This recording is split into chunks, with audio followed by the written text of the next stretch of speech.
Well, welcome everyone. We are here today to talk about the Executive Masters in Clinical Quality, Safety, and Leadership program, both the master's and certificate options. And what we're going to do is we're going to record this presentation part, but when it comes to the Q&A, we will stop recording so that your questions do not go out to everyone.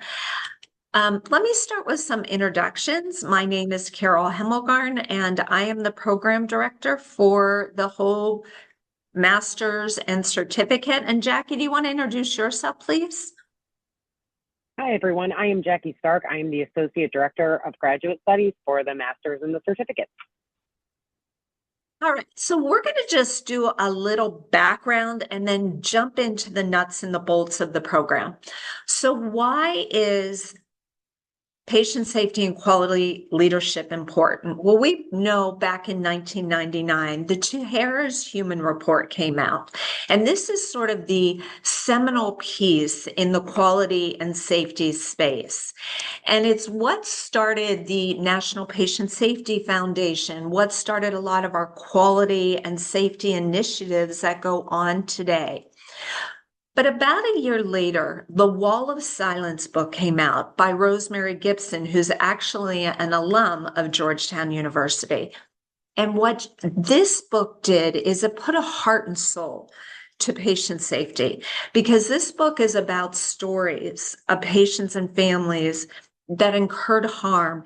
And what did that look like afterwards?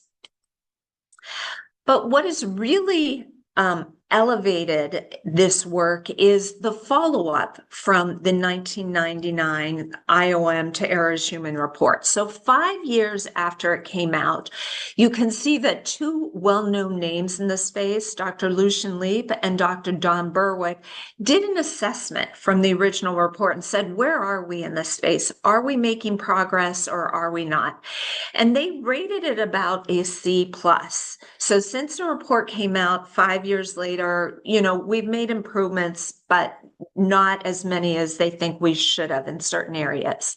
Then at the 10-year mark, you can see that another big name in the space, Dr. Wachter, came out and said, okay, it's 10 years. Where are we now? We got graded at about a B- on what was posted in the IOM report.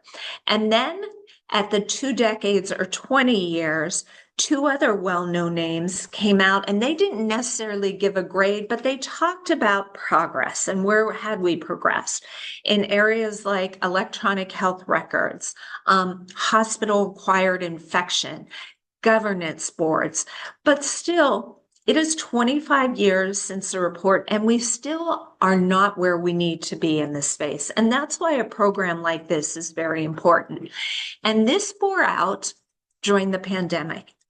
We saw a slide in safety during the pandemic, and this is a piece written by many leaders in the CMS space and the CDC, talking about how safety is not built in, how there's not resilience around safety. And it showed again because when COVID hit. So prior to COVID, medical errors were the third leading cause of death. And you can see heart disease and cancer being more prevalent. When COVID hit, it moved above medical errors, but we are now back at the third leading cause of death. And when I say we, it's healthcare and medical errors.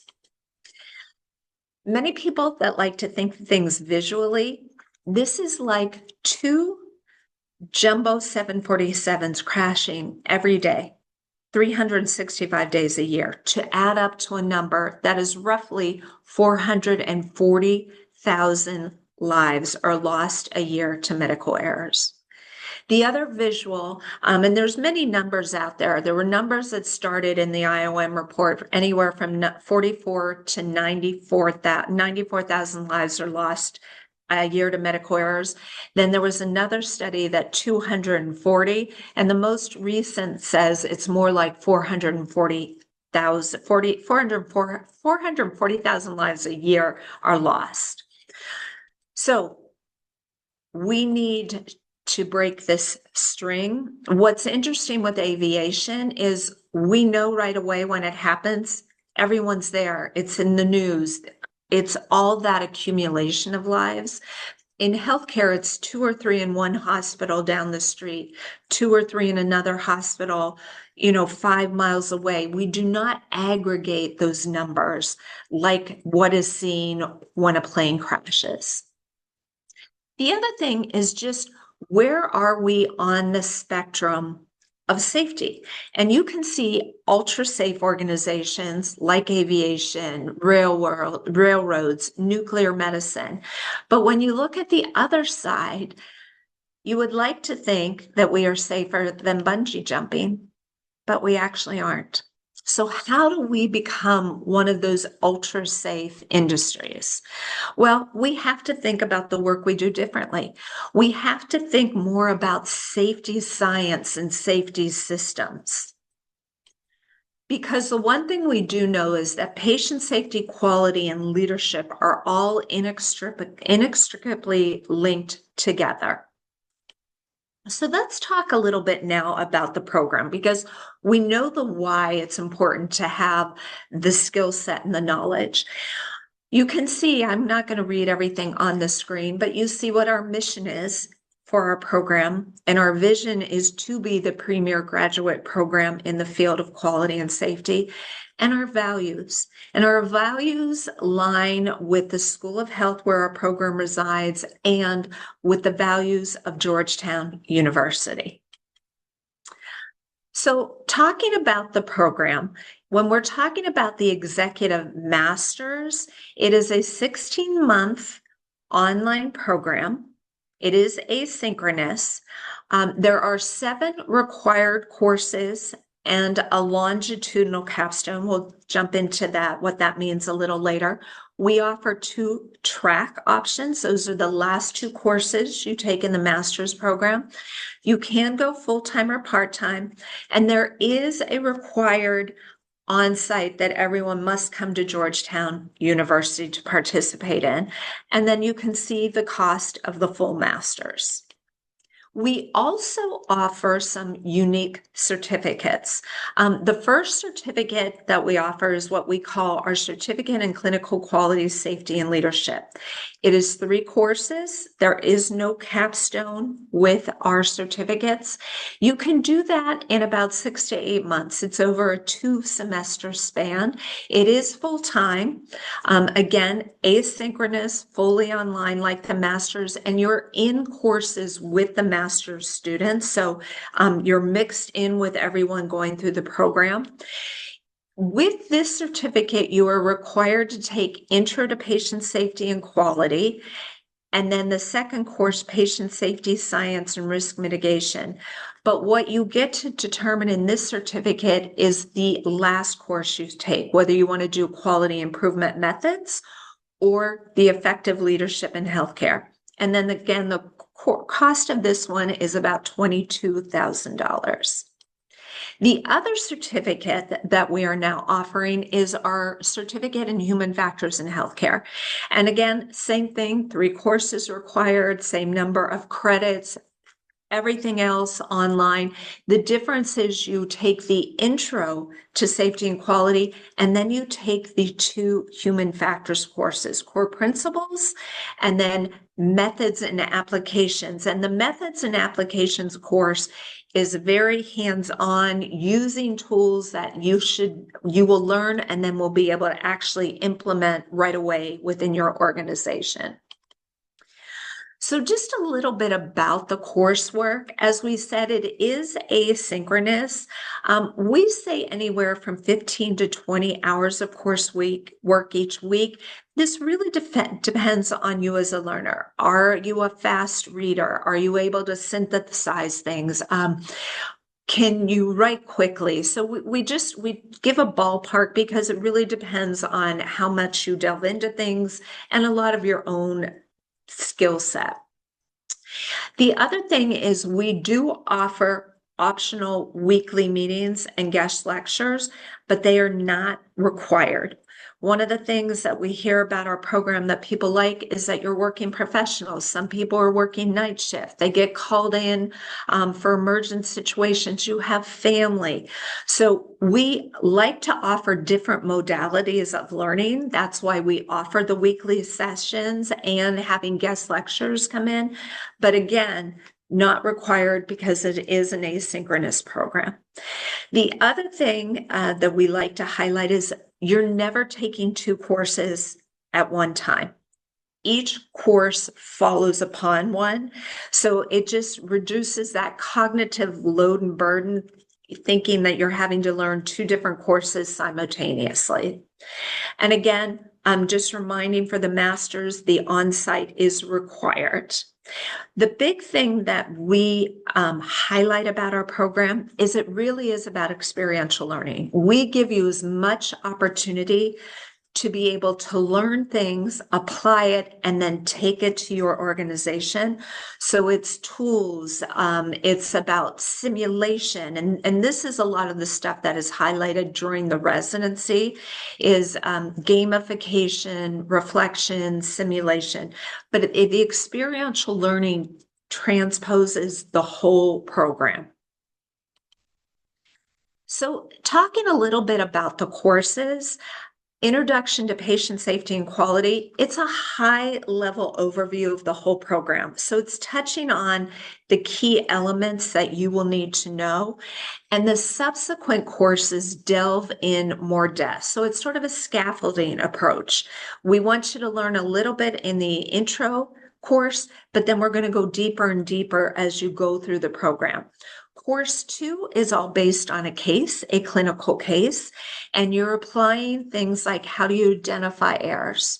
How do you do, say, a fishbone diagram? What's an event review look like? Applying things like human factors to the case, high reliability principles, technology.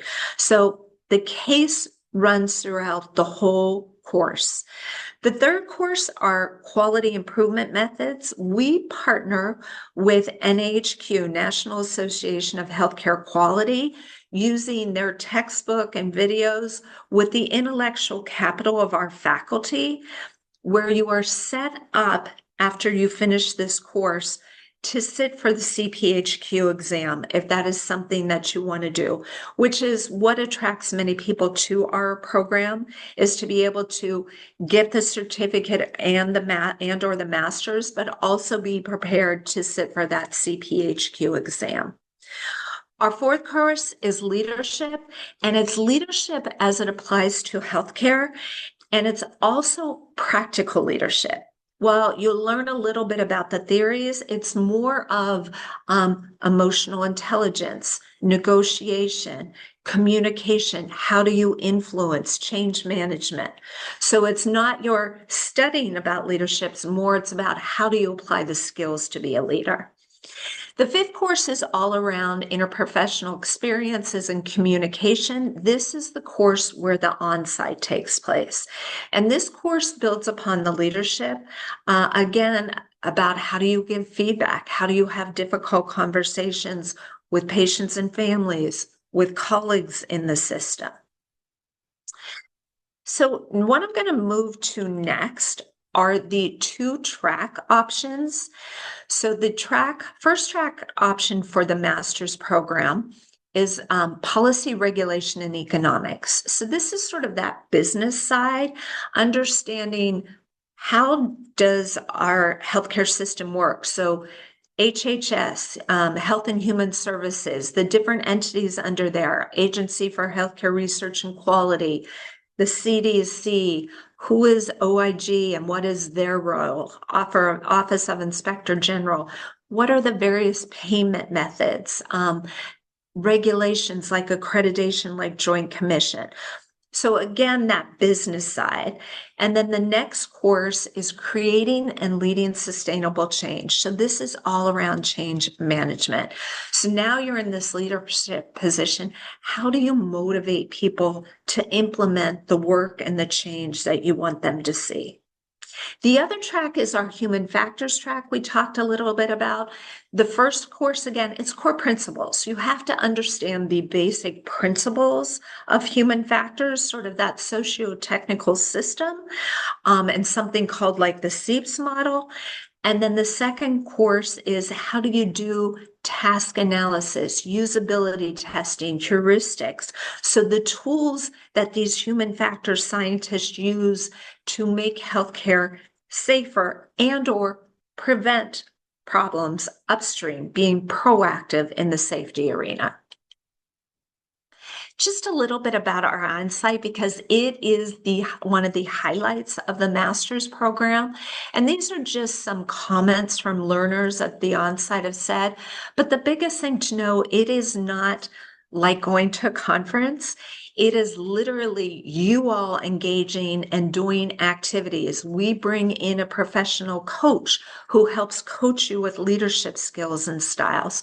So, why people get so much out of it, because it's you all directing it and engaging in it, not sitting, having faculty come in and talk at you. You're doing a lot of the talking and the work during the on-site. Finally, you are required to do a capstone project in the master's program. And our capstone is very unique. The capstone follows each of the major courses and it's linear throughout the program. Most master's programs wait till the end and try to squeeze in a capstone.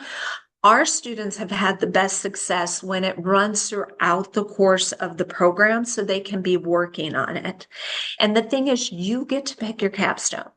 We have a capstone director. She is phenomenal. She leads you the whole way through it. But we don't tell you or say, here's a pick list. You pick from one of these 4 or 5 options. You get to do something you're passionate about or something that you think will benefit your organization. We've given a couple examples here, but the next slide where I want to show you is just some unique projects. One was actually based sort of on human factors, and it's the name of the project is A Warmer Welcome. And what this was a NICU nurse that when these NICU babies come in, body temperature matters to their quality of life and their safety. And they were often running around getting a hat over here, a warming blanket over here, the needed incubator. She developed a kit and designed it so everything was in the same place that you grab and you go. So your project can be a process improvement, human factors type of work. We had another student who designed an app for float pool nurses because they're pulled to all different parts of the hospital, but you don't know what's the code to get into the linen closet? Where is this on this floor? What codes do I need on this one? So it was a very interesting project to help make things easier for these float pool nurses. And then another project, which got into more of the clinical, was around sickle cell disease in a major hospital in New York. And what does that pain management look like? And is there bias in pain management when these patients are coming in through the ED? So just some examples of the range and depth and breadth of our capstone projects. Who comes into our program? It is really interprofessional, interdisciplinary. We get people from all kinds of roles that you can see here on the screen.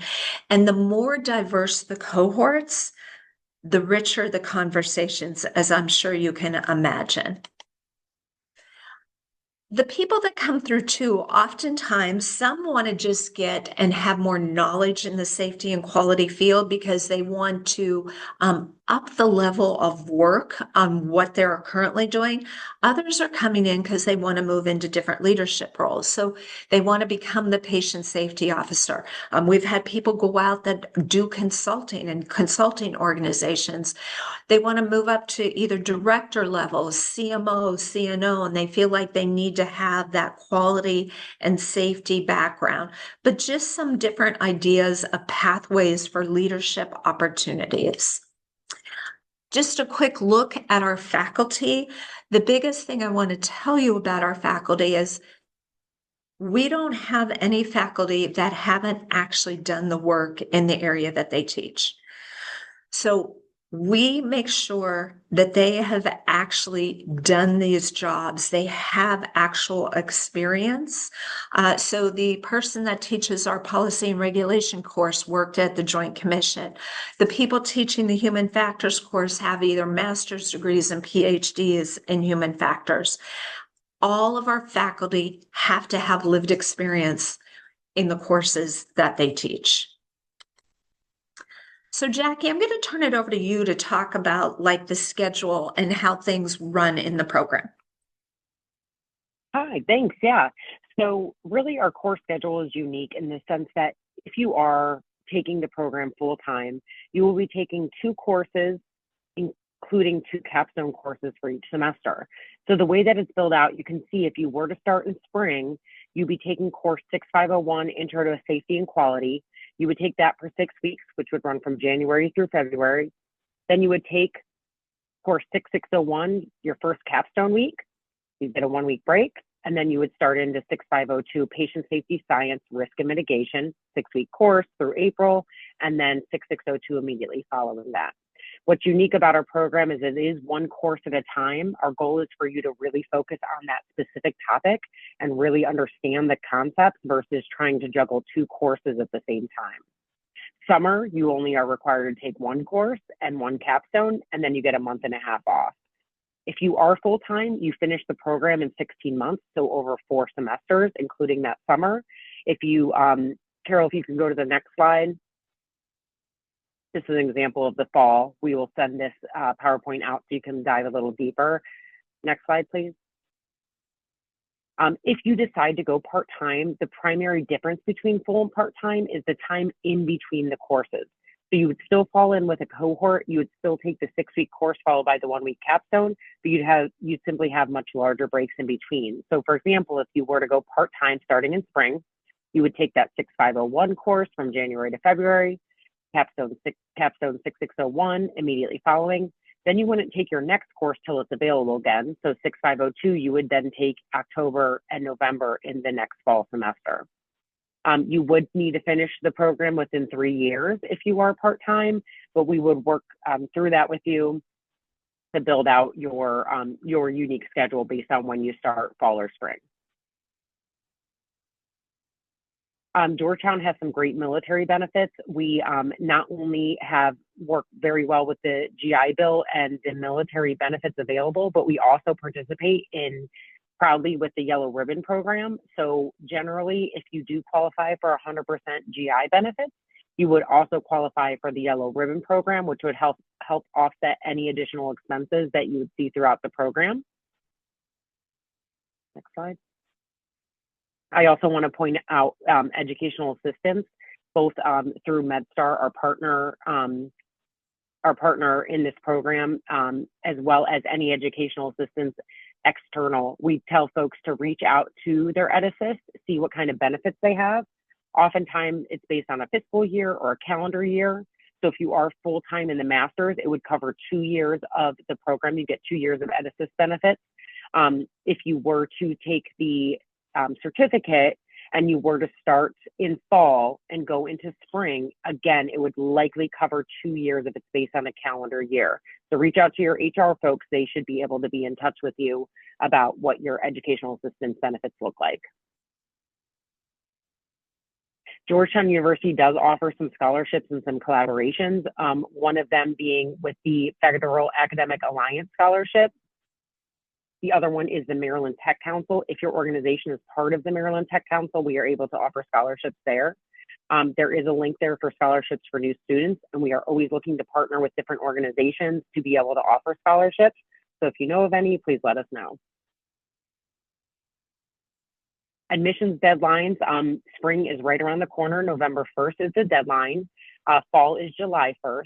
However, if you are unable to get all of your documentation in for your admissions deadlines, they will generally give you another week or 2 after that deadline, as long as you submit your application and all the required application questions.